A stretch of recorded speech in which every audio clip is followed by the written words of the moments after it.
με ένα σαξό από Άργος και αυτός και η χρόνη τους είναι για τον αριστερό διάδρομο 13-7-35 ενώ για το δεξί 13-5-36. Εδώ είναι η 11. Τι τρέχει η 11 να πάρει.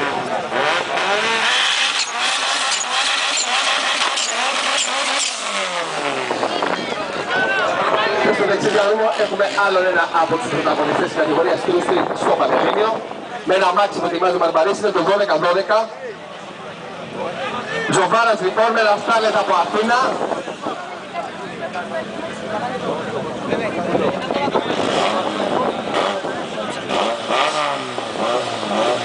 Ο οποίος θα κάνει μόνος στο πέρασμα.